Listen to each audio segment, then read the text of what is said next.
So இந்த நேரத்தில் we have a very special guest and a speaker. அவங்க தான் he's none other than advocate K Samidurai.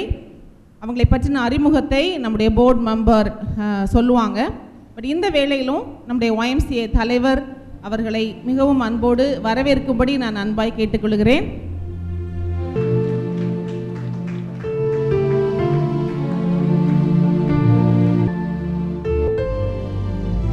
இப்போது நம்முடைய போர்டு மெம்பர் நிர்வாக குழு உறுப்பினர் திருமதி பிரிசில்லா மேம் அவர்களை சிறப்பு விருந்தினரை பற்றின அறிமுகம் செய்ய அன்பாய் அழைக்கிறேன். Good morning everybody and greetings from our precious Lord and Savior Jesus Christ. இந்த காலை வேளையில் உங்கள் மத்தியில் நிற்பதில் மிகுந்த மகிழ்ச்சி அடைகிறேன். விசேஷமாய் இந்த தேர்ட் செஷனுடைய ஸ்பெஷல் ஸ்பீக்கர் அட்வொகேட் சுவாமிதுரை அவர்களை பற்றிய சிறு அறிமுகத்தை கொடுப்பதிலும் அவர்களை வரவேற்பதிலும் நான் மிகுந்த மகிழ்ச்சி அடைகிறேன். அவர்களை பற்றி அநேக காரியங்கள் இங்கே கொடுக்கப்பட்டிருக்கிறது. அதற்கு முன்பதாக ஒரு சிறிய அறிமுகம். எனக்கு அவர்களோடு இருந்த பரிச்சயம் ஒரு 25 years பேக். நான் கேப்ரன் ஹால் பள்ளியில் வேலை பார்த்து கொண்டிருந்த போது NSS ப்ரோக்ராம் கோஆர்டினேட்டராக இருந்தபோது அந்த கேம்புக்கு ஸ்பெஷல் கேம்புக்கு ஒவ்வொரு வருஷமும் நான் இருந்த 3 yearsம் அவங்க வந்து லீகல் ஸ்பீச் கொடுக்கறதுக்காக அழைக்கப்பட்டிருந்தார்கள். நாங்கள் அழைத்திருந்தோம். அவர்கள் வந்து அந்த வில்லேஜ் பீப்புளுக்கு ஏற்ற மாதிரி அருமையாக லீகல் அட்வைஸ் கொடுத்தாங்க. அதற்காக நான் மிகவும் மகிழ்ச்சி அடைகிறேன். இப்பொழுதும் அவர்களை பற்றி ஒரு சில காரியங்கள்.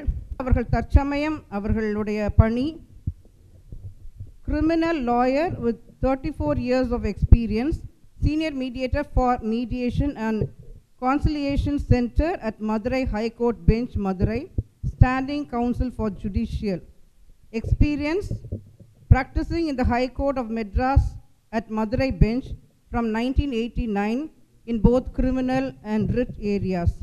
Other activities, அநேக இடங்களில் அவங்க வந்து கவுன்சிலராகவும் இருக்கிறாங்க. அநேக ஆர்கனைசேஷன்ஸில் அவங்களுடைய பிரசிடெண்ட்டாகவோ கவுன்சிலிங் கொடுப்பதற்கு அவர்கள் அநேக இடங்களில் அழைக்கப்பட்டிருக்கிறார்கள். Published nearly 45 law books including Braille translation on crime against women and POSCO. Former president of MMBA, former secretary MBHAA High Court Madurai Bench, senior mediator for mediation and conciliation center at Madurai High Court Bench, Madurai, guest speaker at various forums including colleges and women's rights, child abuse and RTI acts.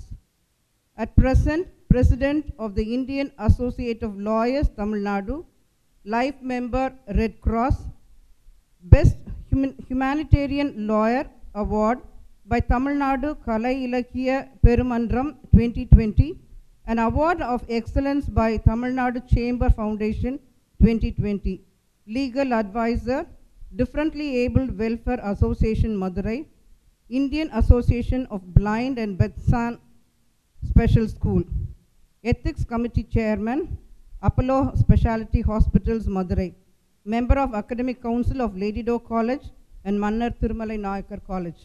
இன்னும் அதிகமாக இதை தவிர அவங்க எழுதியிருக்கிறது கொஞ்சம், இன்னும் இதை விட அதிகமான இடங்களில் அவள் அழைக்கப்படுகிறார்கள்.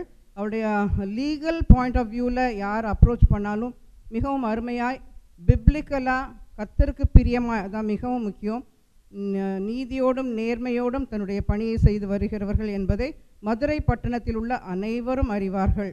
இந்த நேரத்திலும் அன்பாக அவர்களை வாழ்த்தி வரவேற்று இந்த உரையை ஆற்றும்படி கேட்டுக்கொள்கிறேன். என்னை குறித்து ஒரு நல்ல வார்த்தைகளை சொன்னதற்காக முதலிலே கடவுளுக்கும் அவர்களுக்கும் நான் நன்றியினை தெரிவித்துக் கொள்கின்றேன். ஒரு அற்புதமான வாய்ப்பு சதர்ன் ரீஜன் ஆஃப் YMCAயிலே ஆண்டவர் இந்த 3 நாள் நடக்கக்கூடிய இந்த கருத்தரங்கில் இந்த சிறப்பான பொங்கல் தினத்தில் அன்று உங்களோடு பேசக்கூடிய ஒரு வாய்ப்பு கிடைத்ததற்காக முதலிலே நான் தேவாதி தேவனுக்கு நன்றியினை நான் தெரிவித்துக் கொள்கின்றேன். இங்கே என்னுடைய அருமை நண்பர் ஃபாதர் பெனிடிக் பர்னபாஸ் அவர்களுக்கு என்னுடைய நன்றியினை நான் தெரிவித்துக் கொள்கின்றேன், பிரசிடெண்ட் அவர்களுக்கு. அதே போன்று ஆற்றல் மிகு செயலாளர் ஜெனரல் செக்ரட்டரியாக இருக்கக்கூடிய ஷாமிலா மேடம் அவர்களுக்கு என்னுடைய வணக்கங்களை நான் தெரிவிப்பதிலே மகிழ்ச்சி அடைகின்றேன். இந்த அற்புதமான நிகழ்ச்சியிலே இன்றைக்கி நம்ம எல்லாரையும் டான்ஸ் ஆட வச்சு சிறப்பாக்கிட்டாங்க. மென்டல் ஸ்ட்ரெஸ்ஸை உண்மையிலேயே போக்கடித்து எனக்கும் அவர்கள் குருவாக நான் அவரிடம் பயிற்சி எடுத்திருக்கின்றேன். எங்களுடைய உயர்நீதிமன்றத்திலே பல முறை அவர்கள் வந்து கெஸ்ட் ஸ்பீக்கராக இருந்திருக்கின்றார்கள். ஒரு ரிசோர்ஸ் பர்சன். அவ்வளவு தலை சிறந்த அவர்கள், ஆண்டவர் அவர்களை மேலும் பலப்படுத்தி அவர்களுக்கு நன்மையும் கிருபையும் தொடர வேண்டும் என்று இந்த நேரத்திலே நான் வேண்டிக் கொள்கின்றேன். இந்த அற்புதமான நிகழ்ச்சியிலே நம்மோடு பகிர்ந்திருக்கக்கூடிய மற்ற ரிசோர்ஸ் பர்சனுக்கும் இங்கே எல்லோருக்கும் என்னுடைய வணக்கங்களை நன்றியினையும் நான் தெரிவித்துக் கொள்கின்றேன். The law of the Lord never change. இன்னைக்கு உலக பிரகாரமான சட்டங்கள் மாறிக்கொண்டே இருக்கும். ஆனால் உலகத்தில் மாறாத ஒரு சட்டம் இருக்கிறது என்று சொன்னால் அது நமது வேத புஸ்தகம். ஆகவே தான் தாவீது சொல்லும் பொழுது, உமது வேதத்திலே நான் எவ்வளவு பிரியமாயிருக்கிறேன், அது எனக்கு நாள் முழுவதும் தியானம் என்று சொன்னான். சங்கீதம் 119:97 how I love your law, it's by day meditation என்று அவன் மனதார சொன்னதற்கு காரணம், எல்லாம் இன்றைக்கி ஜல்லிக்கட்டு இன்றைக்கி இருக்கும், நாளைக்கு இருக்காது. அதே மாதிரி மிசா சட்டம் வரும் போகும், தடா சட்டம் வரும் போகும், ஆண் புணர்ச்சியாளர்களுக்கு விடுதலை தப்பு இல்லை. இன்றைக்கி பல சட்டங்கள் இந்த 200 வருடங்களாக தொடர்ந்து மாறிக்கொண்டே இருக்கிறது. அரசியலமைப்பு சட்டத்தில் ஏகப்பட்ட அமெண்ட்மெண்ட்ஸ். இந்திய தண்டனை சட்டம் பேரே மாறிவிட்டது. குற்றவியல் நடைமுறை சட்டத்திலே பல மாற்றங்கள், சாட்சிய சட்டத்திலே பல மாற்றங்கள். ஆனால் நம் உலகத்திலே மாறாத ஒரு சட்டத்தை கொடுத்த இந்த தேவாதி தேவனுக்கு நாம் நன்றியினை எப்பொழுதும் காணிக்கையாக்குகிறோம். இந்த நாளிலே அங்கே தகர்த்தெறிந்துவிட்டு நாம் எப்படி முன்னேறி பெண்கள் அடுத்த நிலையை அடைய வேண்டும் என்பதற்காகத்தான் இந்த ஒரு மிகப்பெரிய தீமை இங்கே வைத்து மிக சிறப்பாக நடத்தி வருகின்றார்கள் நம்முடைய ஒய்எம்சிஏயில். இந்த தகர்த்தெறிந்து விட்டு என்று சொன்னால் கண்ணாடியிலே இருக்கக்கூடிய அந்த இதை எடுத்து எப்படி நாம் வெளியே வர வேண்டும் என்று சொல்லக்கூடியதை நம்முடைய அறிவாலும் சிந்தனையாலும் மன உணர்வாலும் கொடுக்க வேண்டும் என்பதற்குத்தான் இங்கே நம்ம ஒவ்வொரு செஷன்லையும் நம்மை செதுக்கி கொண்டு இருக்கின்றார்கள். குறிப்பாக இங்கே நாம் பார்க்கக்கூடியதிலே சட்டத்திலே எல்லா விதமான பரிகாரங்கள் இருக்கின்ற போதிலும் நாம் எப்படி அதை கையாள்வது, சட்டம் எனக்கு தெரியாது என்று சொன்னால் யாருமே நம்ம போய் இருக்க முடியாது. நம்மை நம்பி வரக்கூடிய என்ஜிஓக்களாக இருக்கக்கூடிய நம்மையும் நம்மை நாடி வரக்கூடியவர்களுக்கு நாம் எப்படி உதவி செய்ய வேண்டும் என்ற ஒரு குறிக்கோளிலே நாம் பார்க்கின்றோம். இன்றைக்கி திருமண சட்டங்கள் நம்ம எல்லாருக்கும் தெரியும். மேரேஜ் லாவை பற்றி முதல்ல ஆண்டவர் பார்த்து விரும்பி உருவாக்கிய ஒன்று என்று சொன்னால் அது திருமண சட்டங்கள். மேரேஜ் லாவை தான் ஆண்டவர் ஃபஸ்ட்டு எடுத்து மகிழ்ச்சியாக சொன்னது ஆண்டவர். நாம் ஆதியாகம் 2:23-24 அந்த மனுஷன் உடம்பில் இருந்து எடுக்கக்கூடிய அந்த மனுஷையும் எப்படி வருவார்கள் என்பதையும், இதற்கு நிமித்தம் நீ உன் தாய் தந்தரை விட்டு தனியாக நீ எப்படி செல்ல வேண்டும் என்பதை பற்றியும், நீங்கள் ஒரே மாம்சமாய் இருப்பீர்கள் என்று பற்றியும் நாம் படித்திருக்கின்றோம். There shall be one flesh என்று சொல்லக்கூடிய அந்த வார்த்தைகளை நாம் இருதயத்திலே வைத்திருக்கின்றோம். இன்றைக்கி திருமண சட்டத்தில் ஆண்டவர் கொடுத்த அந்த இதைத்தான் இன்றைக்கி உச்ச நீதிமன்றம் உயர் நீதிமன்றங்கள் சொல்லி கொண்டிருக்கின்றார்கள். என்ன மேரேஜுங்கிறது ஒரு சாதாரண விஷயம் இல்லை. சும்மா வீட்டில் நடக்கக்கூடிய சாதாரண அடிதடிகளுக்கெல்லாம் டிவோர்ஸ் கிடையாது. விவாகரத்துங்கிறது போய் மார்க்கெட்டில் வாங்குகிற காய்கறி கிடையாது. திருமண உறவுகள் என்பது மிக மிக மிக தலை சிறந்த ஒன்று என்பதை வேதத்திலே நாம் பார்க்கக்கூடிய ஆதியாகமத்தில் சொல்லப்பட்டதற்கு பிறகு எபேசியரிலே நாம் எப்படி நடந்து கொள்ள வேண்டும், the role of husband and wife என்பதை பற்றி எபேசியர் 5:22 நாம் பார்க்கக்கூடிய அந்த அற்புதமான தெய்வ பக்தியோடு ஒருவருக்குள் நாம் எப்படி கீழ்ப்படிந்திருக்க வேண்டும் என்பதை பற்றி மிக தெளிவாக நாம் சொல்லப்பட்டிருக்கிறது. இந்த இடத்துல மேடம் தன்னுடைய மாணவன் என்பதனால சில கேள்விகள் நானும் உங்களோட கேட்கலான்னு நினைக்கின்றேன். ஒரு நாளைக்கு பெண் எவ்வளவு வார்த்தைகள் பேசுவாள் என்று யாராவது சொல்லும்படி நான் அன்போடு கேட்டுக்கோ. ஒரு நாளைக்கு ஒரு பெண் வந்து எத்தனை வார்த்தைகள் பேசுவாங்க? சும்மா சொல்லுங்கள், சும்மா ஏதோ ஒரு அப்ராக்சிமேட். 1000. ஆண்கள் பக்கத்தில் தான் உற்சாகமாக அண்ணன் சொல்லியிருக்காரு. நீங்கள் யாராவது சொல்லும்படி கேட்டுக்கொள்ளுங்க. 5000. Good good. ஒரு நாளைக்கு 16000 வார்த்தைகள் பெண்கள் பேசுவார்கள். இது வந்து ரிசர்ச்சில் சொல்லப்பட்ட ஒரு கருத்து. ஆண்கள் எவ்வளோ பேசுவாங்க?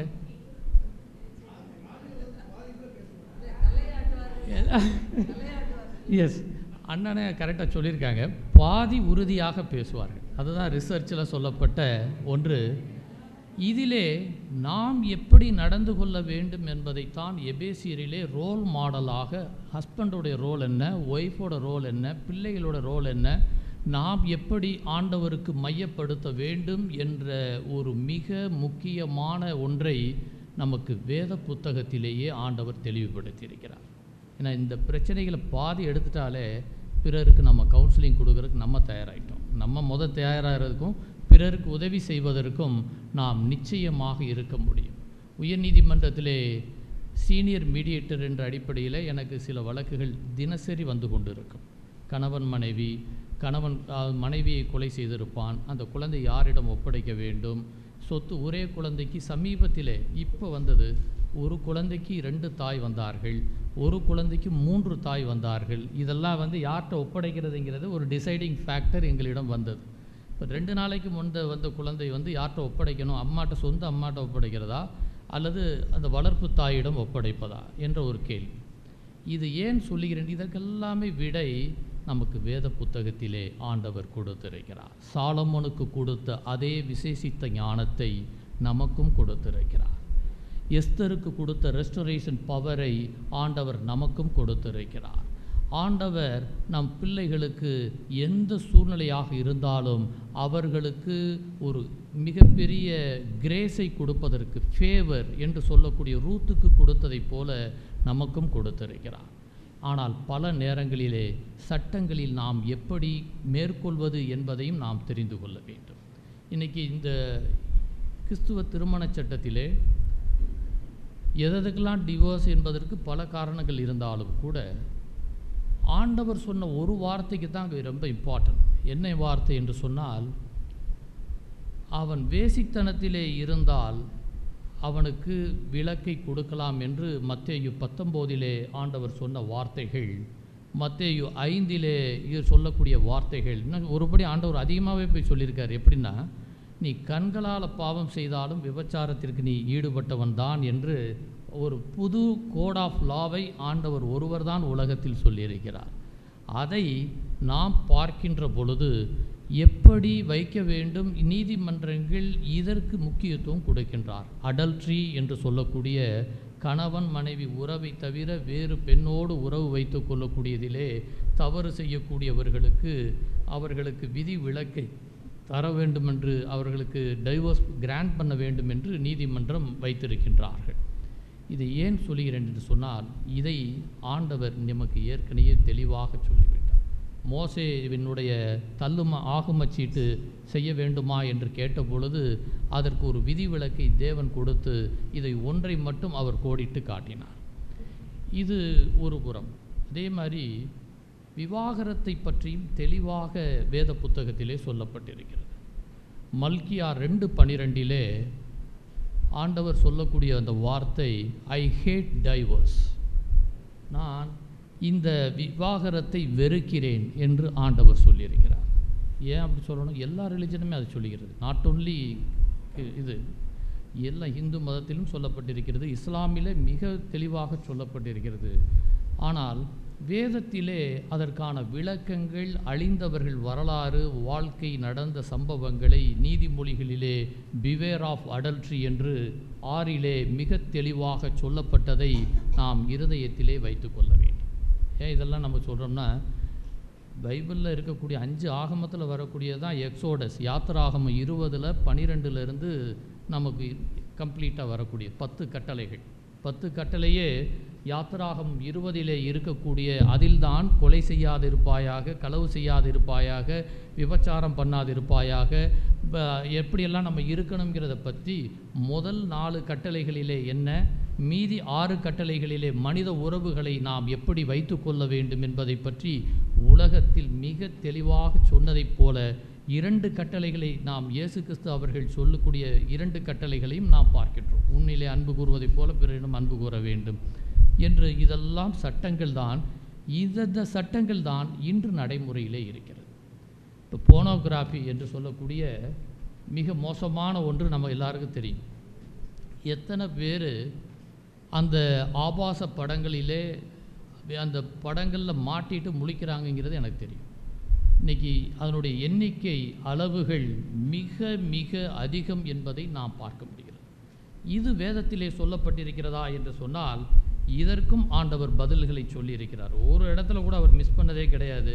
அவர் சொல்லக்கூடிய ஒவ்வொன்றிலேயுமே ஆண்டவர் எந்த இடங்களிலே எப்படி இருக்க வேண்டும் என்பதை பற்றியெல்லாம் தெளிவுபடுத்தி சொல்லியிருக்கின்றார்கள்.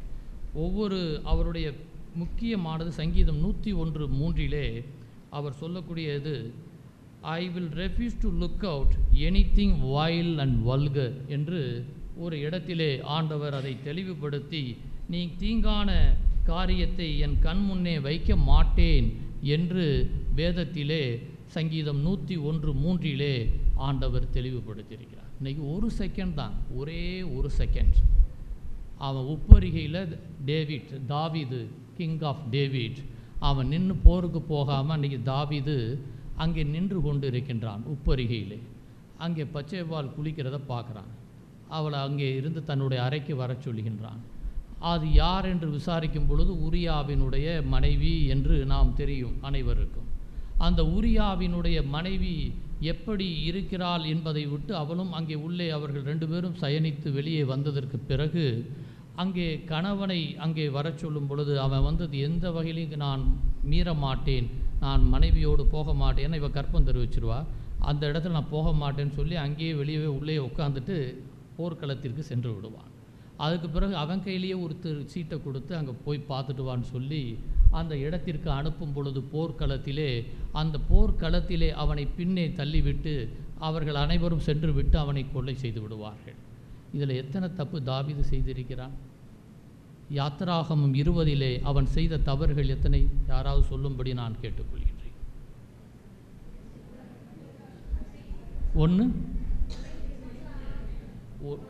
1 விபச்சாரம், கரெக்டு. எஸ் இல்லை, கொலையே செஞ்சுட்டான். Is almost. இப்போ 302 வந்துருச்சு, 302 இந்திய தண்டனை சட்டம். அடல்ட்ரி என்று சொல்லக்கூடிய அது வந்து விட்டது 468. அது நம்ம 486 ஒரு பிரிவு வந்து விடுகிறது. அதற்கு அடுத்து ஒரு செக்ஷன் இருக்குது, தெஃப்ட். பிறன் மனைவியை எடுத்துகிட்டு வந்து அது தெஃப்ட்.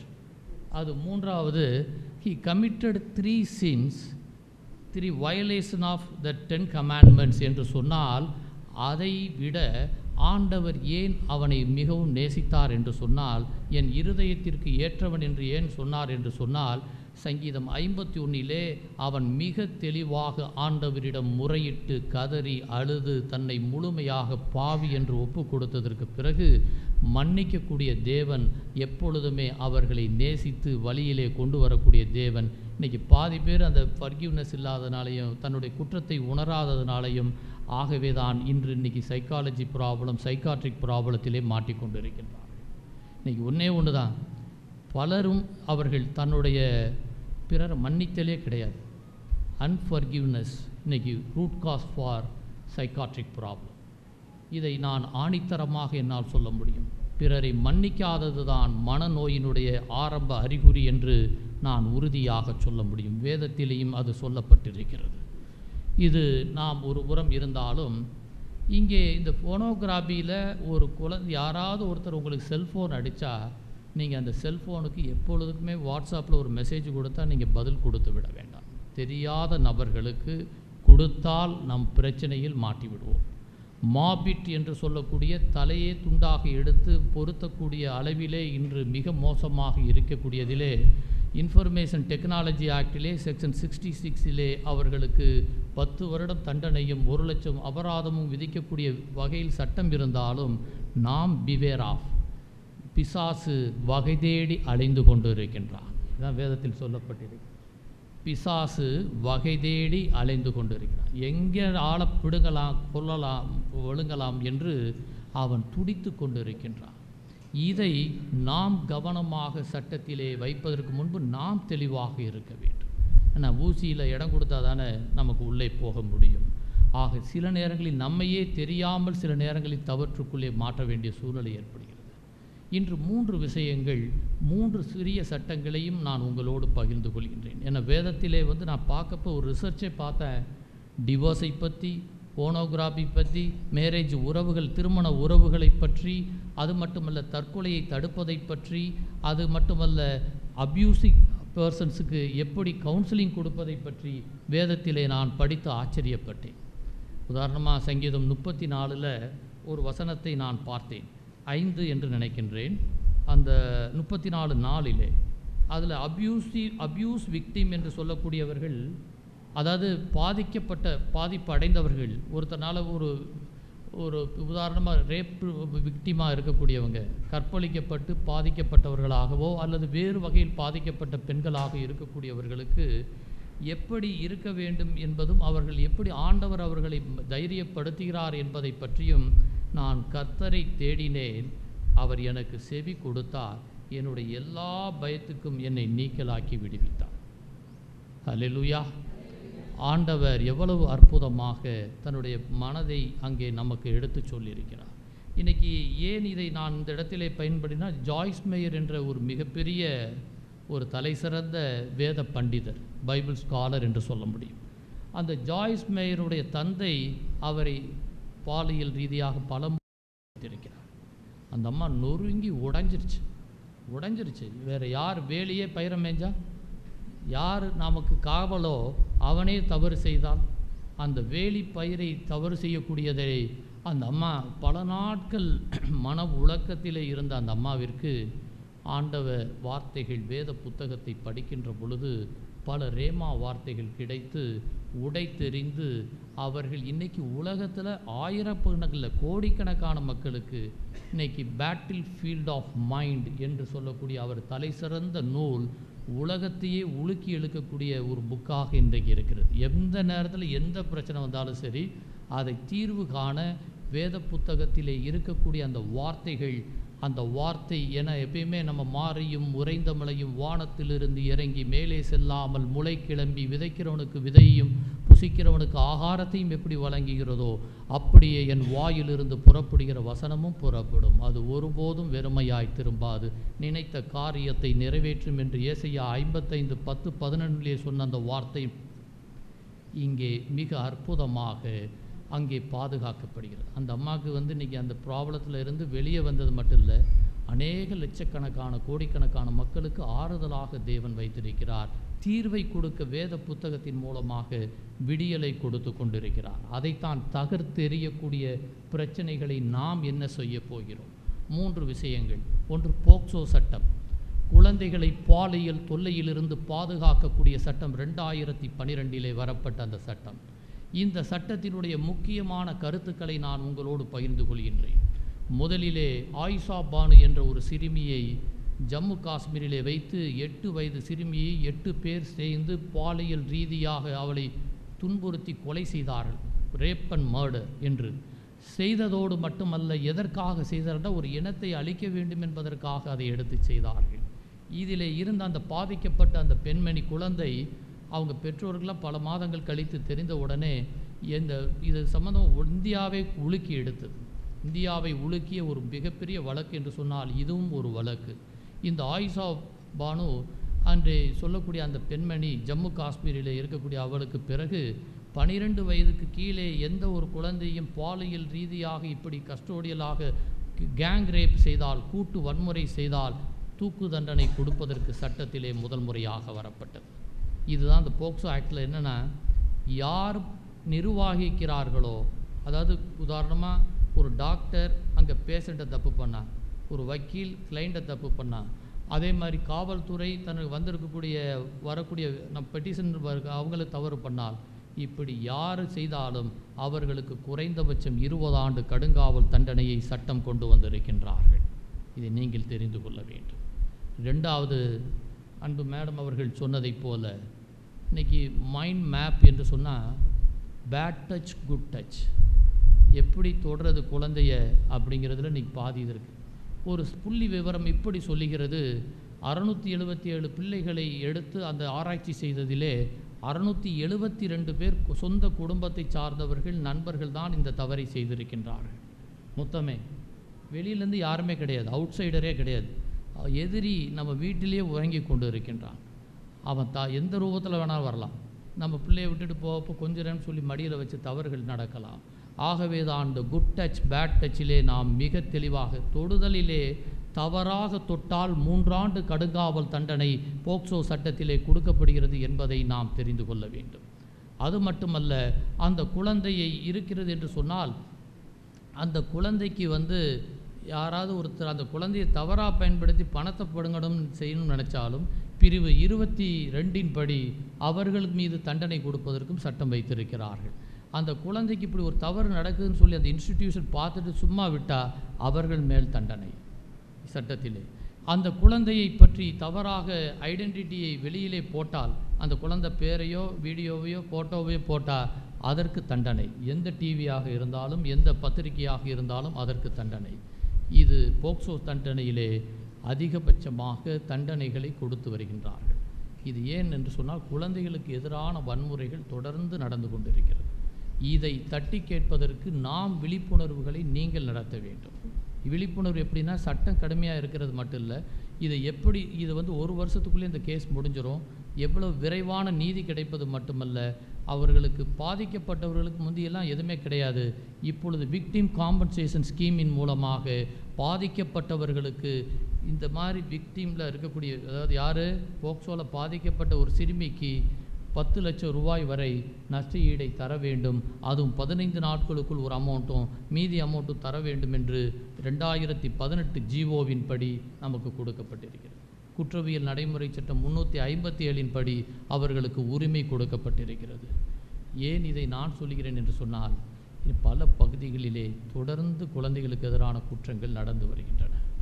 இரண்டாவது, இன்றைக்கி 2 முக்கியமான சம்பவம் நம்ம எல்லாரும் தெரியும். நிர்பயா என்ற ஒரு பெண் டெல்லியில் அவளை 6 பேர் சேர்ந்து அவளை அங்கே அவள் சினிமாவுக்கு ஃப்ரெண்டோடு போயிட்டு வர்றப்போ பஸ்ஸில் வச்சே கெடுத்து நிர்வாணப்படுத்தி குடலை எடுத்து நடு ரோட்டில் போட்டு, இது டெல்லியவே உலுக்கிய ஒரு வரலாற்று வழக்கு.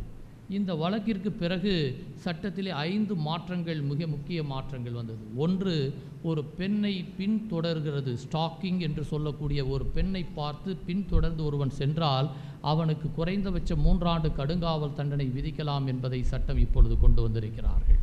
நம்பர் 1, ஸ்டாக்கிங் என்று அதற்கு பெயர், பின்தொடருதல் என்று நாம் வைத்துக்கொள்ள வேண்டும். இந்த பின்தொடருதல் என்றதை நீங்கள் தயவுசெய்து உதாசீனப்படுத்திவிடக்கூடாது.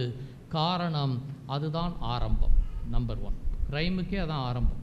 நம்பர் 2, அவர்கள் அந்த பெண்ணை தவறாக ஒரு ஃபோட்டோ எடுத்தோ அல்லது செல்ஃபோன் மூலமாகவோ கேப்சர் பண்ணாலோ வாயுரிசம் என்று சொல்லக்கூடிய 2வது இந்திய தண்டனை சட்டத்திலே, இது நாம் பிரிவிலே 326 கீழ் வரக்கூடிய 2 பிரிவும் 354 டி தான் ஸ்டாக்கிங்.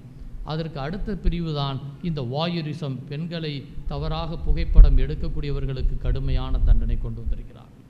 அந்த பெண்கள் போட்டு வரக்கூடிய உடுப்பில் தொப்பட்டா அது இதுன்னு இருந்துச்சுன்னா அதை பிடிச்சி இழுக்கிறது, ட்ரெஸ்ஸை பிடிச்சி அவமானப்படுத்துறது என்று சொன்னால் கடுமையான தண்டனை. ஆசிடை வைத்து நான் கொலை செய்ய போகிறேன் என்று அந்த குழந்தையின் மீது மோதி ஊற்றப் போகிறேன் என்று மிரட்டினால் அவர்களுக்கு முயற்சி எடுத்தாலே 7 ஆண்டு கடுங்காவல் தண்டனை, ஊற்றி விட்டால் அவர்களுக்கு ஆயுள் தண்டனை, எல்லா மருத்துவ செலவுகளும் அவர்களே பொறுப்பேற்க வேண்டும். இது சட்டத்திலே வந்துவிட்டது. இப்போ ட்ரிபிள் தலாக் என்னென்னலாம் சமீபத்தில் வந்ததை மட்டும் நான் உங்களோடு பகிர்ந்து கொள்கிறேன். இது இப்போ இந்திய தண்டனை சட்டத்திலே நான் உங்களிடம் சொன்னேன். ட்ரிபிள் தலாக் என்பது அன்கான்ஸ்டியூஷனல் என்று சட்டத்திலே இயற்றியிருக்கின்றார். முத்தலாக்குன்னு ஒருத்தன் சொல்லிவிட்டு உடனே டைவர்ஸ் வாங்கிட முடியாது. அது கிடையாது. அப்படி செய்யக்கூடியவர்களுக்கு கடுமையான தண்டனை, சிறை தண்டனை கொடுப்பதற்கு 2 ஆண்டு கடுங்காவல் தண்டனையை இப்பொழுது கொண்டு வந்திருக்கிறார்கள். இது ஒன்று. இரண்டாவது, ரேப் விக்டிமாக இருக்கக்கூடிய பாதிக்கப்பட்ட அந்த பெண் அவள் மருத்துவமனைக்கு போகும் பொழுது மருத்துவர் அந்த 2 ஃபிங்கர் டெஸ்ட் என்று ஒன்று வைப்பார்கள். அந்த டெஸ்ட் இனிமேல் செய்யக்கூடாது என்று உச்ச நீதிமன்றம் சொல்லிவிட்டது. அதை பெண்மையை களங்கப்படுத்தக்கூடியதாக, ஏற்கனவே நொந்து போயிருப்பா, அவள் எப்படி இருக்கா, அவள் வாழ்க்கை என்ன, அவள் ஏற்கனவே தவறுபட்டவளா என்பதையெல்லாம் அந்த ரிசர்ச்சை நீ பண்ணக்கூடாது என்று தீர்ப்பு வந்துவிட்டது. மூன்றாவது, சபரிமலைக்கு அங்கே செல்வதற்கு ஆண்களைப் போல பெண்களும் செல்ல வேண்டும் என்று ஒரு வழக்கு டெல்லியிலே தாக்கல் செய்யப்பட்டது. அந்த வழக்கிலே அவர்களுக்கு போகலாம் என்று ஒரு மெஜாரிட்டி தீர்ப்பை நீதிமன்றம் கொடுத்தார்கள். அதேபோன்று வேதனையான சில தீர்ப்புகளும் நாம் பார்க்க முடிகிறது. உதாரணமாக ஹோமோசெக்சுவல், லெஸ்பியன் தப்பா என்று இருக்கக்கூடிய 377 இப்பொழுது எடுக்கப்பட்டு விட்டது. அதே மாதிரி ஹேட் ஸ்பீச் என்பதை விட அவர்கள் மீது ஒரு பேசுகிறார்கள் என்ற ஒரே காரணத்திற்காக அவர்கள் மீது அங்கே இன்ஃபர்மேஷன் டெக்னாலஜி தகவல் உரிமை சட்டத்தின் கீழ் கைது செய்யக்கூடாது, அந்த செக்ஷனையை எடுக்க வேண்டும் என்று 66A ஆஃப் இன்ஃபர்மேஷன் டெக்னாலஜி ஆக்டை எடுத்து விட்டார்கள். இன்றைக்கி பெண்களுக்கு 2005க்கு பிறகு ஆண்களுக்கு எவ்வளவு அவர்களுக்கு சொத்தில் வருகிறதோ பூர்வீக சொத்தில் அதே அளவு கொடுக்க வேண்டும் என்று தீர்ப்பு கொடுக்கப்பட்டு விட்டது. பெண்களுக்கு அவர்கள் முழு உரிமை. ஒரு பெண்ணை பார்த்து குடும்ப வன்முறை பாதுகாப்பு சட்டத்தின் கீழே அந்த பெண்ணை பார்த்து அந்த குடும்பத்தை பார்த்து கேவலமாக பேசினால் தண்டனை. அந்த பெண் வீட்டை விட்டு, என் வீடு, நீ வீட்டை விட்டு வெளியே போடி என்று அவன் வெளியே ஏற்றினால் அந்த கணவனை வெளியேற்றி விட்டு அந்த வீட்டிலே இருப்பதற்கு குடும்ப வன்முறை பாதுகாப்பு சட்டம் இருக்கிறது. மகிழ்ச்சியாக இருக்கீங்களா?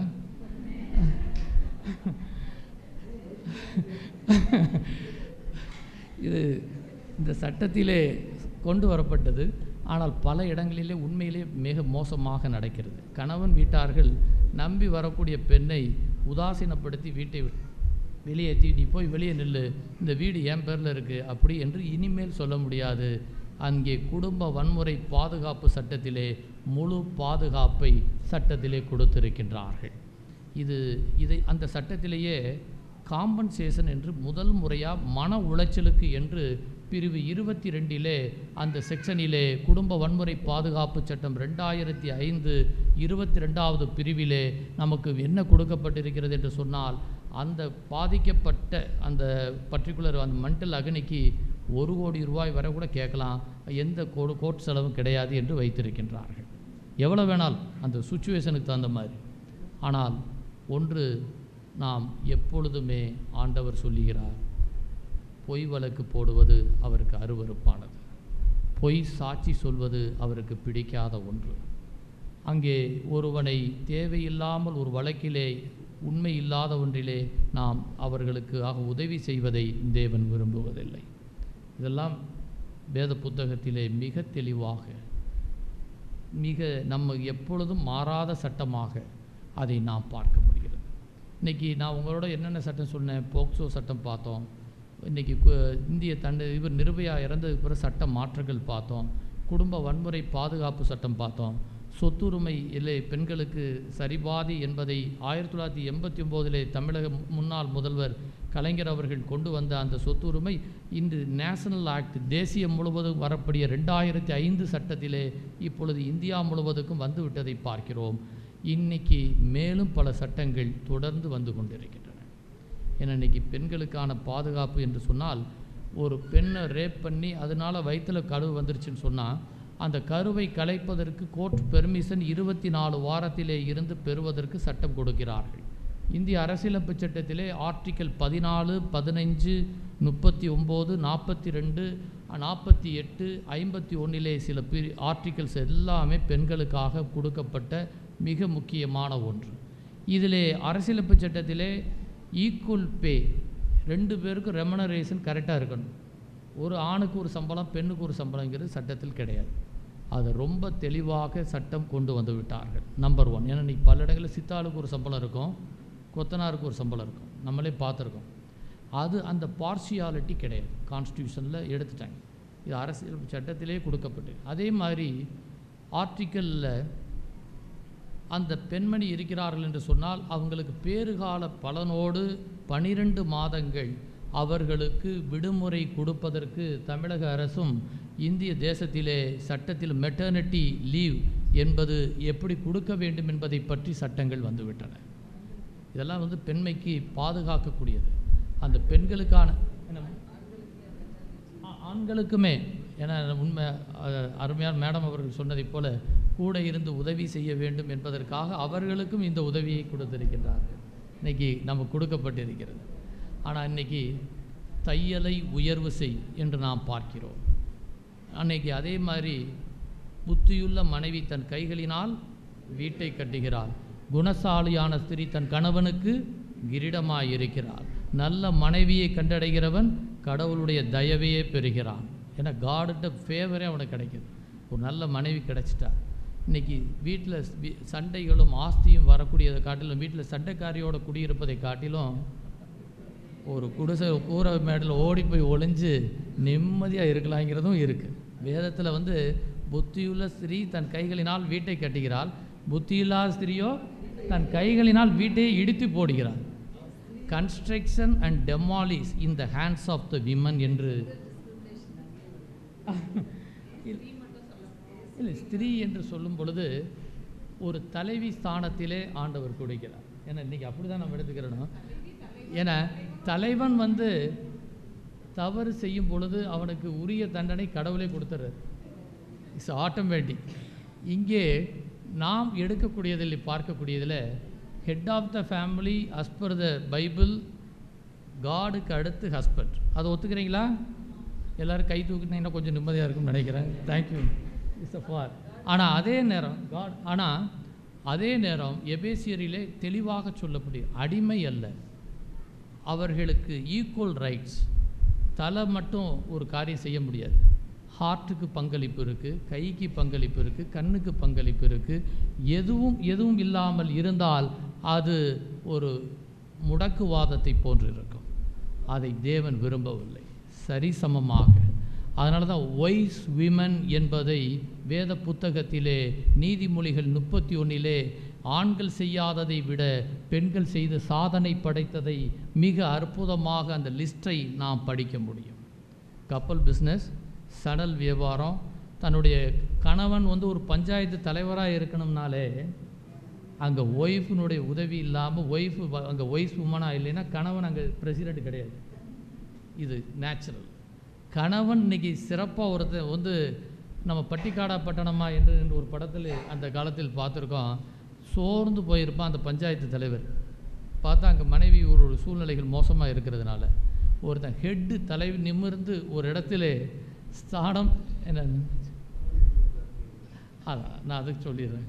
இன்றைக்கி ஸ்தானம் தலை நிமிர்ந்து நிற்க வேண்டும் என்று சொன்னால் ஒரு இடத்திலே இங்கே பங்களிப்பு இரண்டும் இரட்டை குதிரைகளாக அங்கே இருக்க வேண்டும். சட்டம் வந்து நமக்கு ஆண்டவர் தெளிவாக சொல்லியிருக்காரு. 2 வசனங்களை இந்த நேரத்தில் நான் நினைவுபடுத்துகின்றேன். ஒன்று, தன் சொந்த வீட்டை கவனிக்காதவனாக இருக்கும் உறவினரையும் சொந்த வீட்டையும் கவனிக்கலைன்னு சொன்னால் அவன் அவிவிசுவாசி, அன்ஃபிட் ஃபார். அவன் என்ன ஊழியம் செஞ்சாலும் சரி, அவன் பெரிய டாப் டக்கராக இருந்தாலும் சரி, இங்கே மேட்ரு ஓவர். ஆண்டவர் தெளிவாக சொல்லிட்டார். 2வது, அஸ்பர் த மேம் சொன்னாங்க, பிப்ளிக்கல் மேண்டேட்லேயே பவுல் அடிகளார் சொல்லும் பொழுது அவர்கள் பலவீனமாக இருக்கக்கூடியதுனால, பாடி பொசிஷனில் இருக்கிறதுனால எப்படி நாம் ஒத்துழைப்பு ஹஸ்பண்ட் செய்ய வேண்டும் என்பதை பற்றி தெளிவாக வேதத்திலே சொல்லப்பட்டிருக்கிறது. ஸோ இது இரண்டையும் பேலன்ஸ் பண்ணக்கூடியதை நாம் பார்க்கிறோம்.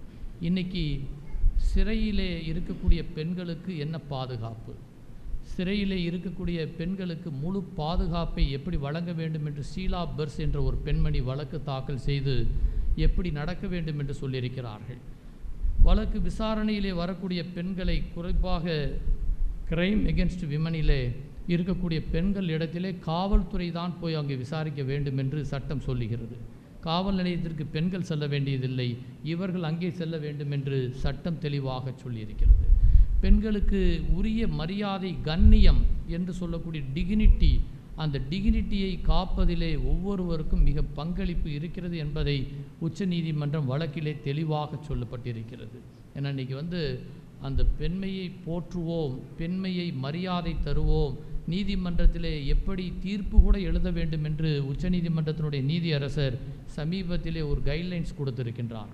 வேர்ட்ஸ், ஏன்னா இன்றைக்கி வேர்ட்ஸ் ஹேவ் கிரியேட்டிவ் பவர்.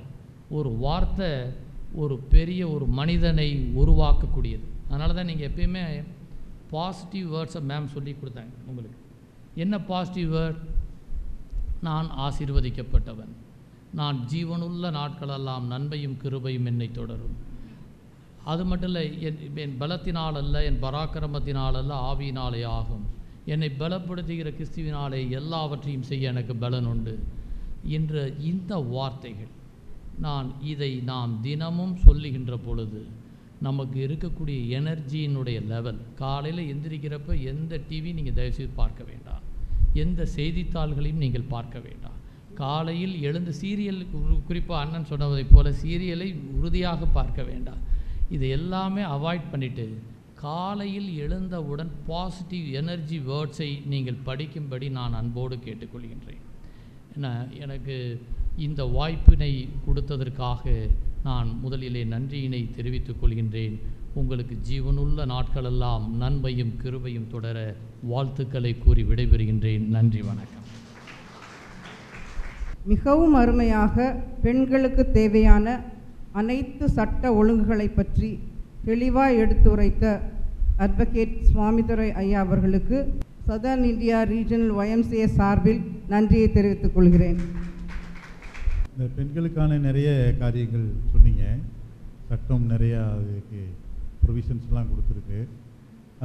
ரொம்ப மகிழ்ச்சிக்குரியதாக இருக்கிறது. நல்ல, ஆனால் அத்தகைய ஒரு இக்கட்டுகளை சந்திக்கக்கூடிய, நெருக்கடிகளை சந்திக்கக்கூடிய, ஆபத்தை சந்திக்கக்கூடிய இந்த பெண்கள் நிறைய பேர் இருக்கிறாங்க. ஆனால் அதற்கான அதை முறையீடு செய்வதற்கான அரசு அத்தகைய தளங்கள் எதுவும் வைத்திருக்கிறதா? இலவச அல்லது அவங்களுக்கு உதவக்கூடிய சில முகமைகள் ஏதாவது இருக்கிறதா அப்படிங்கிறத. அருமையான கேள்வியை தலைவர் அவர்கள் கேட்டிருக்கின்றார்கள். முதலில் என்னுடைய வாழ்த்துக்களை நான் தெரிவித்துக் கொள்கின்றேன். காரணம், நமக்கு இப்படி சட்டம் இருந்தாலும் எங்கே புகார் கொடுக்கிறது, எப்படி புகார் கொடுக்கிறது என்பது பல நேரங்களில் நமக்கு பல பிரச்சனைகள் ஏற்படும். 3 விஷயங்கள். ஒன்று, நமக்கு உடனடியாக ஒரு பிரச்சனையை தீர்வு காண வேண்டும் என்று சொன்னால் 1098, 1098, 100, 100. மூன்றாவது, தமிழ்நாடு காவல் போலீஸ் வெப்சைட் என்று சொல்லக்கூடிய அதில் ஆன்லைன் புகார் கொடுக்கலாம். நம்ம ஆன்லைன் புகார் எல்லாருக்கும் தெரியாது. ஏன்னா பல பேர் கம்ப்யூட்டர் நம்ம க்ளோஸ்னஸ் இல்லைன்னு சொன்னால் கவலையே பட வேண்டாம். நீங்கள் எப்பொழுதுமே அந்த 1098க்கு அடித்தாலே அவங்க அது ரிகார்டர் நம்பர் ஆட்டோமேட்டிக்காக அதை ரிஜிஸ்டர் பண்ணி அங்கேருந்து அனுப்பிச்சிடும். இது போக ஒரு 7 நம்பர்கள் இருக்கிறது. WhatsApp number, cell number. அது மட்டுமல்ல, நமக்கு டைரெக்டாக கமிஷனர் ஆஃபீஸ்க்கே பேசக்கூடிய சில நம்பர், உயர் அதிகாரிகளுடைய நம்பர். இது எல்லாமே நான் ஒரு லிஸ்ட்டை மேம்கிட்ட கொடுத்துட்றேன். I will produce. அது நிச்சயமாக உதவியாகும். இது ஒன்று. இரண்டாவது, உங்களுக்கு இலவச சட்ட உதவி ஆணையம் என்று ஒவ்வொரு மாவட்டங்களிலும் இருக்கிறது. இப்போ நீங்கள் சதர்ன் ரீஜன்லேருந்து வந்திருக்கீங்க, ஒவ்வொரு ஊர், இப்போ ஈரோட்லேருந்து யாரும் வந்திருக்கீங்களா, கன்னியாகுமரி, இது மாதிரி எந்த ஊரில் இருந்து வந்தாலும் சரி, நீங்கள் அந்தந்த மாவட்டங்களில் அங்கே ஒரு மாவட்ட நீதிபதியும், அந்த மாவட்டமே இல்லாமல் சின்ன ஊராக இருந்தால் அங்கே இருக்கக்கூடிய ஒரு செக்ரட்டரி, அதாவது சப்ஜட்ஜ் கேடர்லேயோ அல்லது மேஜிஸ்ட்ரேட் கேடர்லேயோ இலவச சட்ட உதவி ஆணையம் எந்த ஊரோ அந்த ஊரை போட்டு, எனக்கு நான் வறுமை கோட்டுக்கு கீழே இருக்கேன், எனக்கு இந்த வழக்குக்கு உதவி செய்யுங்கள் என்று நீங்கள் கேட்டால், இந்திய அரசியலமைப்பு சட்டம் ஆர்டிக்கல் 39A கீழே உரிமைகள் கொடுக்கப்பட்டிருக்கிறது. என்டையர் செலவு அவங்களே எடுத்துக்கிடுவாங்க. இப்போ சொத்து பிரச்சனை வருது, என்னுடைய அப்பா சொத்தை என் தம்பி விட மாட்டேங்கிறான் அப்படின்னு சொல்லி ஒரு வழக்கு வருதுன்னு சொன்னால், நீங்கள் அங்கே போனீங்கன்னா மவுண்ட் அவங்களே கட்டிடுவாங்க. எல்லா செலவுகளும் அவர்களே பார்த்து கொள்வார்கள். எந்த வழக்காக, கொலை வழக்காக இருக்கட்டும், பொய் வழக்காக இருக்கட்டும், ஆக்சிடெண்ட் கேஸாக இருக்கட்டும், திருமண மேட்டராக இருக்கட்டும், சுப்ரீம் கோர்ட் வரை அவர்கள் எல்லா உதவியுமே இலவசமாக செய்வதற்கு சட்டத்திலே இடம் இருக்கிறது. ஆகவே அதை நாம் பயன்படுத்தி கொள்ளலாம். ஏன்னா வழக்கறிஞர் எல்லா நேரத்திலையும் போக முடியும். நான் ராஜீவ்காந்தி கொலை வழக்கிலே ஆஜராகும் பொழுது, இப்போ 7 பேர் அந்த விடுக்கி வைக்கக்கூடியதிலே இருக்கக்கூடிய வழக்கு வந்த பொழுது, அங்கே ஜெயிலிருந்து அவர் இலவச சட்ட உதவி ஆணையத்தை எனக்கு இந்த வழக்கறிஞர் வேணும்னு சொல்லி என்னை கேட்டிருந்தார் ஸ்பெசிஃபிக்காகவே. அங்கே என்னை நியமித்தார்கள், ரவிச்சந்திரன் என்ற ஒருவருக்கு. அதில் ஆஜராகக்கூடிய வாய்ப்பு எனக்கு கிடைத்தது. இதை போல் யார் வேண்டுமானாலும் 10 பைசா செலவழிக்காமல் வீடு தேடி நீதி வரும் என்ற ஒரு கான்செப்ட் இப்பொழுது இருக்கிறது. அதை அந்தந்த மாவட்டங்களிலே நீங்கள் பயன்படுத்தி கொள்ளலாம். நிச்சயமாக உரிமையை பெற முடியும். மனமுறிவு வழக்கு, இந்த டிவோர்ஸில் வந்து அந்த டார்ச்சரில் அதாவது ரொம்ப ப்ராக்டிக்கலாக எல்லாருக்குமே தெரியுது, அவனால தான் அந்த பிள்ளை கஷ்டப்படுது. அவங்க போய் வழக்கு கொடுக்குறாங்க. ஆனால் அந்த வழக்கில் வந்து சட்டம் எப்படின்னு தெரியல. ஆனால் அவர் வந்து சொன்னால் தான் உங்களுக்கு கொடுக்க முடியும் அப்படின்னு சொல்லிட்டு சில வழக்குகள் நிற்கிது, பல ஆண்டுகளாக நிற்கிது. அதனால் இப்போ இந்த பிள்ளையும் பார்த்தீங்கன்னாக்க குழந்தையோட அடுத்த ஒரு வாழ்க்கைக்கு போக முடியாமல் இருக்கிறான். அவரும் விடுறாப்புல இல்லை. ஸோ இது சேர்ந்து வாழவும் முடியாது அப்படிங்கிற சில இந்த மாதிரி வழக்குகளை பார்க்கும்போது அப்போ இதில் ஒரு என்ன சட்ட சிக்கல் இருக்குது? இதில் வந்து உண்மையான கேள்வி. ஆணையம், ஒரு குடும்ப வழக்கு நீதிமன்றம்னு ஒன்று இருக்குது. அங்கே போனாலும் ஒரு முறையான தீர்வு கிடைக்கிறது இல்லை. அவங்க நான் 2-3 வழக்குகளுக்கு நான் போயிருந்தேன். அது வந்து நல்லா தெரிஞ்சது. நிறைய நமக்கு தெரிந்த வழக்கறிஞர்களே அதில் இது பண்ணாங்க. ஆனால் வந்து கடைசியில் அந்த பையன் பக்கம்தான் அதான் அவன் ஏற்கனவே 3-4 கல்யாணம் பண்ணிவிட்டு இப்போ 5ஆவது தான் இந்த பிள்ளையை ஏமாற்றி கல்யாணம் பண்ணிட்டேன். அந்த கல்யாணத்துக்கு நானும் போய் நின்றுட்டேன். கல்யாணம் முடிஞ்ச பிறகு தான் நமக்கு அந்த இது தெரிய வந்தது. எல்லா கேஸும் வருது. ஆனால் இவ்வளவும் தெரியுது, எல்லாம் அங்கே ப்ரூவ் ஆகுது. ஆனால் இன்னமும் அந்த பிள்ளைக்கான அந்த சொத்தில் கொடுக்க வேண்டியதையும் கொடுக்கலை, எதுவும் கொடுக்கலை.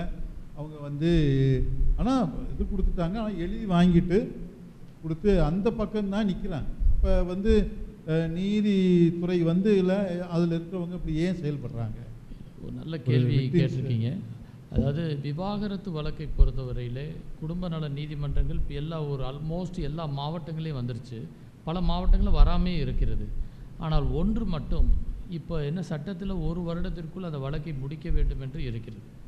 ஆனால் எந்த கோர்ட்லேயும் அப்படி பெரும்பாலும் நடந்த வரலாறு இல்லை. நீங்கள் சொன்னதை நான் ஏற்றுக்கொள்ள. ஏன் காரணம் என்ன, 3 வாய்தாக்கள் முதல்ல போனவுடனே டைவர்ஸ் கையை தூக்கினோடனே கிடைக்காது. எந்த கோர்ட்லேயுமே போன உடனே அவங்க செய்வாங்க, கவுன்சிலிங்க்கு அனுப்பிச்சிடுவாங்க. முதல் 3 வாய்தாக்கள் கவுன்சிலிங். அதுக்கு அடுத்தவர் வந்து அவருக்கு நீதிமன்றத்துக்கு வந்ததுக்கு பிறகு எதிர்வுரை போடணும். அவர் கவுண்டர் தாக்கல் பண்ணதுக்கு பிறகு விசாரணை செய்ய வேண்டும். இவர் தரப்பு சாட்சி, அவர் தரப்பு சாட்சி. ஆனால் காலதாமதப்படுத்தினால் ஹைகோர்ட்டிலே அரசியலமைப்பு சட்டம் 227 படி நாம் விரைவான எனக்கு அந்த வழக்கை முடித்து கொடுக்க வேண்டும் என்று எக்ஸ்பீடியஸ்லி என்று ஒரு வழக்கை தாக்கல் செய்வதற்கு டிஸ்போசல் ஆஃப் எக்ஸ்பீடியஸ் என்று சொல்லக்கூடிய ஒன்றை நாம் கான்ஸ்டியூஷனில் கொடுக்கப்பட்ட அந்த உரிமையை பயன்படுத்தி நாம் சிவில் ரிவிஷன் பெட்டிஷனாக அல்லது அந்த நீதிமன்றத்திலே தாக்கல் செய்வதற்கு சட்டத்திலே இடம் இருக்கிறது. ஒன்று, அப்போ கோர்ட் இவ்வளோ நாளைக்குள்ள அந்த வழக்கை முடிங்க என்று சொல்லி ஒரு கைட்லைன்ஸ் கொடுப்பார்கள். இது ஏழைகளாக இருப்பவர்கள் பலர் போக முடியாது. ஆனால் ஜீவனாம்சத்தை நாம் இடைக்கால ஜீவனாம்சம் பெற முடியும். நிரந்தர ஜீவனாம்சம் வந்தெல்லாம் மிக குறைவான தொகை இருந்தது. சட்ட மாற்றத்திற்கு பிறகு இப்போ கணவன் 1 லட்சம் ரூபாய் வாங்கிறார் என்று சொன்னால் 50,000 உடனடியாக பெறுவதற்கு சட்டத்திலே இடம் இருக்கிறது. ஸோ இதெல்லாம் சட்டத்திலே பல மாற்றங்கள் ஏற்படும். குடும்ப வன்முறை பாதுகாப்பு சட்டத்தில் நஷ்ட ஈடையும் பெற முடியும், இடைக்கால ஜீவனாம்சத்தையும் பெற முடியும், எல்லாவற்றையும் பெறக்கூடிய சட்டத்தில் இருக்கிறது. அது மட்டுமல்ல, இன்றைக்கி இந்த ஜீவனாம்ச வழக்கு காலதாமதமானால் அதற்கும் நாம் உடனடியாக உயர் நீதிமன்றத்தை அணுக முடியும். ஆனால் காலதாமதப்பட்ட நீதி, மறுக்கப்பட்ட நீதி என்பதிலே மாற்று கருத்தில்லை. இன்று குடும்ப நீதிமன்றங்கள் மதுரையில் ஒரு மன்றத்துக்கு நம்ம உள்ளே போய் வெளியே வர முடியாது. எல்லா மதங்களையும் பார்க்கக்கூடிய ஒரு இடம்தான் இன்றைக்கி பார்க்கக்கூடிய ஒரு இடமாக இருக்கிறது. இன்னும் வேதனையை நான் பதிவு செய்கிறேன். கிறிஸ்துவர்கள் அதிகமாக விவாகரத்தை தேடி வருகின்றார்கள். அது ஆண்டவருக்கு நாம் அருவருப்பு என்பதை மல்கியாவிலே நாம் பார்த்தோம். அந்த வார்த்தைகளை நான் வெறுக்கிறேன், விவாகரத்தை நான் வெறுக்கிறேன் என்று ஆண்டவர் சொல்லியிருக்கிறார். ஒன்று தான், எல்லாத்திற்கும் தீர்வு உண்டு. தீர்வு என்பது நம் கையில் இருக்கிறது. நாம் ஒன்று தான், எக்ஸப்ட் ஈவன் அவன் அடல்ட்ரியாக இருக்கிறவன் கூட பிறன்மனை போயிருந்தால் கூட அவன் திருந்தி வாழ்வதற்கான வாய்ப்பை அவன் வேதத்திலே இருக்கிறது. சரியான கவுன்சிலிங், மேடத்தை போன்ற நல்ல கவுன்சிலர்கள் நம்மை போன்ற அமைப்புகள் இருக்கும் பொழுது அதை தீர்வு காண்பதற்கு நிச்சயமாக உண்டு. நன்றி. அதை தொடர்ந்து ஒரு கேள்வி. இதை விவாகரத்து பண்ணக்கூடாது என்று வேதம் சொல்லுகிறது. ஆனால் நாம் விவாகரத்து வாழவும் முடியவில்லை, சேர்த்து வாழ முடியாத ஒரு சூழ்நிலை. ஏன்னா குடித்து விட்டு அடிக்கிறவர்கள், அதனால் சேர்த்து வாழ முடியல. அநேக முறை அவரோடு சேர்ந்து வாழ்வதற்கு நம்ம தொடர்பு கொண்டாலும் முடியாத ஒரு சூழ்நிலை. ஆனால் விவாகரத்து நம்ம பண்ணலை. ஆனால் அவங்க என்ன நினைக்கிறாங்கன்னா, விவாகரத்து பண்ணலைன்னா ஜீவனாம்சம் கொடுக்கணும். ஆண்கள் என்ன நினைக்கிறாங்கன்னா, லாயரோட அனுமதியோட அட்வைஸ் வாங்கிக்கிட்டு நீங்கள் விவாகரத்து பண்ணிங்கன்னா நீங்கள் ஜீவனாம்சம் கொடுக்கணும், அப்போ நீங்கள் விவாகரத்து நீங்கள் கொடுத்துடாதீங்க, அவங்களா வேணா பெற்றுக்கொள்ளட்டும். அவங்களா பெற்றுக்கொண்டாங்கன்னா நமக்கு ஜீவனாம்சம் கிடையாதுன்னு ஒரு இது இருக்குது. அதனால் இப்படிப்பட்ட குடும்பங்கள், அநேக குடும்பங்கள் ஆண்டவருக்குள்ளே வழிநடத்தப்பட்டு நீங்கள் சொல்கிற வேத வசனத்தின்படி ஆண்டவருக்கு கீழ்ப்படிந்திருக்கோம். பட் உலக பிரகாரமான வாழ்க்கையிலே அவர்கள் அதிக வேதனைக்குள்ளாக கடந்து போகிறது பாருங்கள். அண்ணன் பேர் என்ன? உங்கள் பேர்? வர்ணபாஸ் ரீஜனல் செக்ரட்டரிக்கு உங்களுடைய வாழ்த்துக்களை நான் தெரிவித்துக் கொள்கின்றேன். அவர் எல்லாருடைய உணர்வுகளை பிரதிபலித்திருக்கிறார். முதல்ல அதை அப்ரிஷியேட். ஆனால் வேதத்திலே 2 விஷயங்கள் சொல்லப்பட்டிருக்கிறது. என்கிட்ட ஒரு வழக்கு மீடியேஷனில் வந்துச்சு. கிறிஸ்டியன்ஸ், அவன் கையில் ஒரு இதெல்லாம் எடுத்துகிட்டு வந்திருந்தார். அங்கே வந்த இடத்துல மனைவி சொன்னால், நல்லா இவர் பைபிள்லாம் படிப்பார், ஆனால் அடி வெளுத்துருவார் அப்படின்னு சொல்லிச்சு. அப்போ அவரை பார்த்து ரொம்ப சாஃப்டாக இருந்தான், பார்க்கவே நமக்கே பரிதாபமாக இருந்துச்சு. அவனை எடுத்து எபேசியனில் ஒரு சாப்டர் எடுத்து படிக்க சொன்னேன். 5 எடுத்து, தன்னைத்தானே அடிக்கிறவன் பைத்தியத்திற்கு ஒப்பானவன். ஃபஸ்ட், நீ யாருப்பான்னு கேட்டேன். அவன் மொமெண்ட் அன்னிலிருந்து நான் திருந்துகிறேன் என்று அங்கே வார்த்தைகளை எடுத்து சொன்னான். பல நேரங்களிலே நாம் அதற்கான விடைகளை நாம் எடுத்து சொல்ல வேண்டும். ஒன்று, நம்பர் 1. நம்பர் 2, டைவர்ஸுக்கு ஆண்டவர் கோட் ஆஃப் வேர்டு கொடுத்துருக்காரு. அடல்ட்ரின்னு சொன்னால் தாராளமாக கொடுக்கலாம். மற்ற பிரச்சனைகள் முடிந்தளவு முயற்சி எடுக்கலாம். முடியவில்லை என்று சொன்னால் நாம் கேட்கலாம், தவறு கிடையாது. அதுக்காக நம்ம போய் இது பண்ணி இப்போ அவனுக்கு தீராத ஒரு நோயை மறைத்து ஏமாற்றி திருமணம் செய்திருக்கின்ற கேட்கலாம், நாம் கேட்க முடியும். ஆனால் வாழ்வது நமக்கு சிறந்தது, அதை தேவன் விரும்புகிறார். அதுதான் இன்றைக்கி முக்கியம். நம்பர் 3, இன்னொன்று, ஜீவனாம்சம் கொடுக்காமல் இருக்கிறதுக்கு அவன் எஸ்கேப் ஆகிறதுக்கவே முடியாது. மனைவியே டைவர்ஸ் ஃபைல் பண்ணியிருந்தாலும் ஜீவனாம்சம் தாராளமாக கேட்கலாம். கணவன் சேர்ந்து வாழ வேண்டும் என்று நடித்தாலும் அதற்கும் ஜீவனாம்சம் கேட்க முடியும்.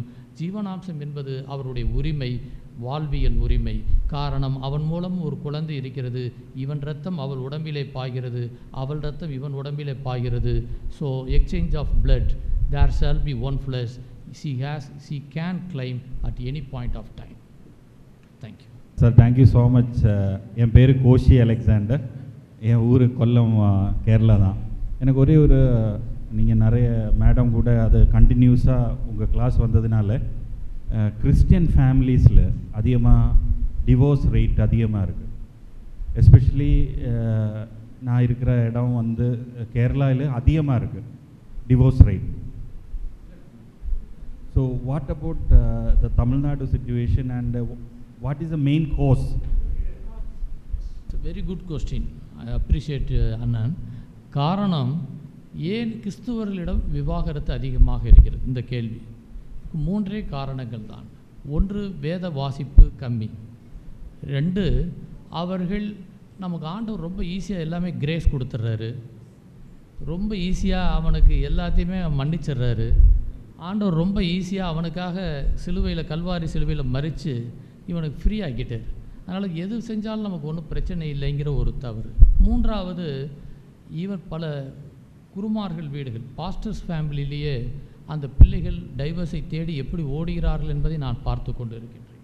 வேதனையான ஒரு சம்பவத்தை இந்த இடத்திலே நான் பதிவு செய்கிறேன். காரணம், ஒழுங்காக அவர்கள் வளர்க்கப்படவில்லை. இதை என்னால் உறுதியாக சொல்ல முடியும். ஏன்னு சொன்னால், நமக்கு அவர் கஷ்டப்பட்டு வளர்ந்துருப்பார் அந்த இவங்க, ஆனால் இவர்களுக்கு செல்லமாக வளர்த்திருப்பார்கள். உண்மை அவர்களுக்கு கண்ணை மறைக்கும். அங்கே ஆண்டவருடைய வார்த்தைகளை விட பாசம் அதிகமாக இருக்கும். மேம் சொன்ன போல் அந்த அம்மா சொன்னக்கூடிய அந்த வார்த்தையினால தான் அவங்க டேன் ஆனாங்க. இன்றைக்கி அதுதான் நாம் எதிர்பார்க்கிறோம். நாம் பிள்ளைகளுக்கு தாய் தந்தையர்கள் மிக மிக மோட்டிவேஷன். அவங்க அதிகமாக நேசிக்கும் முதல் காதல் உலகத்தில் வைப்பது ஒரு பெண் அப்பாவிடம்தான். அதுதான் உண்மை.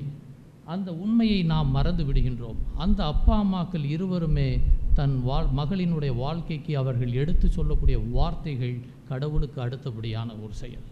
அதை அவர்கள் ஒழுங்காக சொல்லும் பொழுது குடும்பம் மகிழ்ச்சியாக இருக்கும். இதுதான் இன்றைக்கி ஆக்சுவலி பேசிக் ப்ராப்ளம். இதுக்கு main infrastructure continues premarital counselling, அதற்கு பிறகு ஒரு கவுன்சிலிங். இதற்கான ஒரு உறவுகளை சீர்படுத்துவதற்கு நாம் என்ன செய்ய வேண்டும் என்பதற்கு தொடர்ந்து நாம் ஆண்டவருடைய வார்த்தைகளிலே இம்பார்ட்டன்ஸ் கொடுக்க வேண்டும். நிச்சயமாக மாற்றம் ஏற்படும்.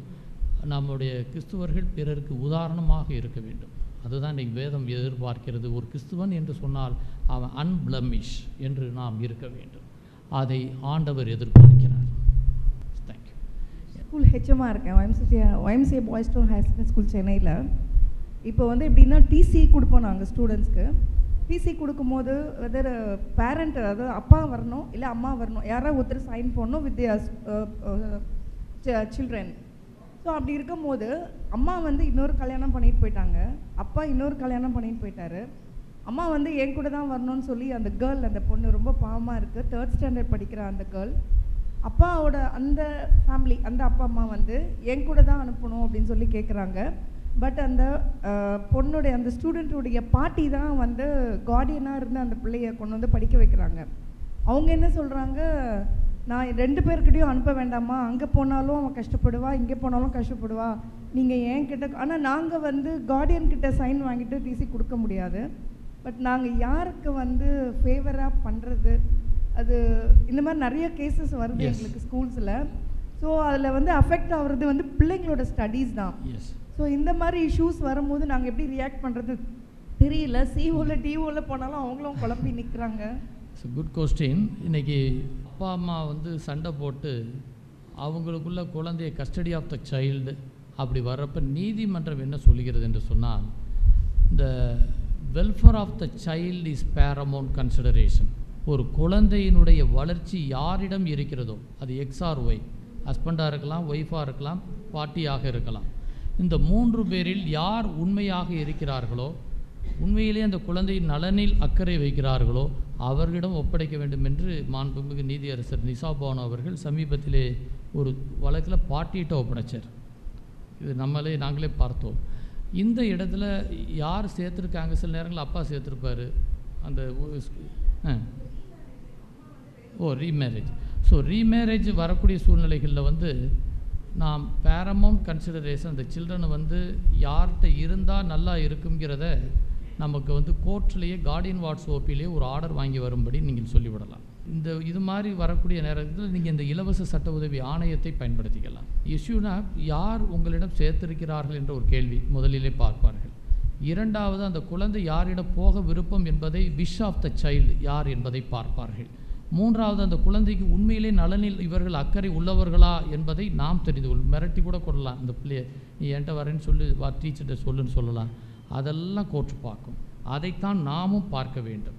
அதுக்கு முன்னாடி நமக்கு இது இந்த ஞானத்தை தருவதற்கு டிசர்னிங் ஸ்பிரிட்டுக்கு தான் சங்கீதம் 119 98 99 100 வசனங்களை நாம் கிரகித்து கொள்ள வேண்டும். ஏன்னா சில நேரங்களில் நான் உனக்கு போதித்து நீ நடக்க வேண்டிய வழியை உனக்கு காட்டுவேன், உன்மேல் என் கண்ணை வைத்து உனக்கு ஆலோசனை சொல்லுவேன் என்று சங்கீதம் 32:8 சொன்னதைப் போல தேவன் நமக்கு அந்த நேரத்தில் விசேஷித்த தாளந்துகளை கொடுப்பார். சைல்டு வெல்ஃபேர் கமிட்டிக்கு நீங்கள் அனுப்பிச்சு ஒப்பீனியன் வாங்கிடலாம், கொடுக்க சொல்கிறாங்க. ஆனால் நீங்கள் அதுக்கு முன்னாடி உங்களையும் பாதுகாப்பதற்கு CWC என்று ஒன்று இருக்கிறது, சைல்டு வெல்ஃபேர் கமிட்டி. நீங்கள் just ask child welfare committee, அவங்கள்ட்ட ஒரு ரிப்போர்ட்டை வாங்கிட்டு உங்களுக்கு சேஃப்டி. இல்லாட்டி நம்ம கோட்டுக்கலையின வெட்டியா யாருக்கோ ஒருத்தருக்கு கொடுத்து விட்டு.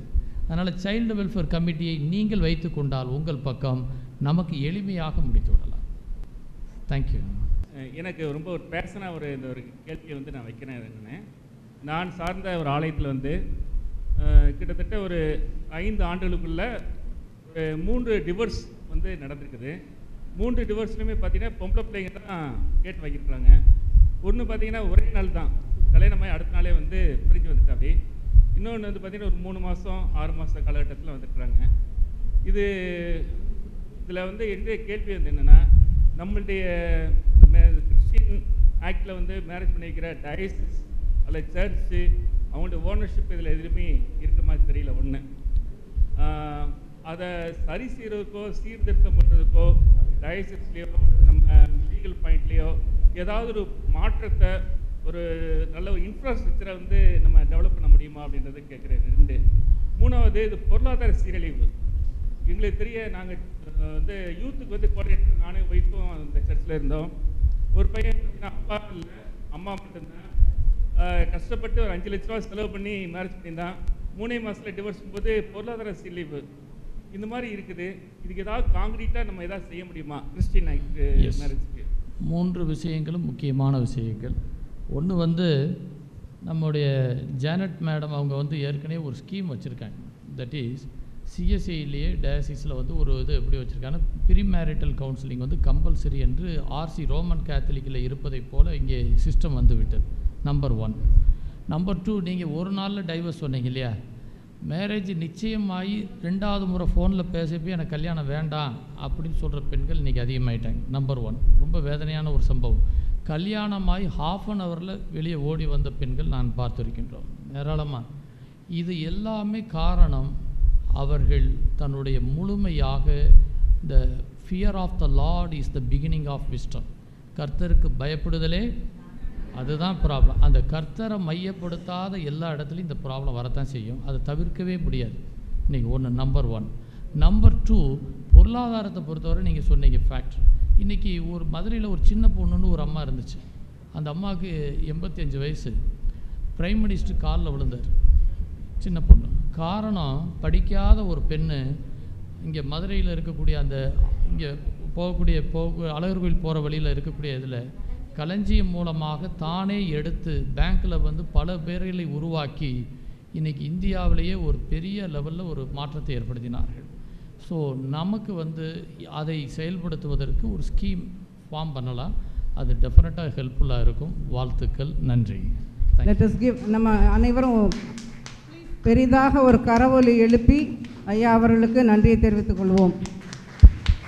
நல்லா கைத்தட்டுங்க. Thank you very much sir.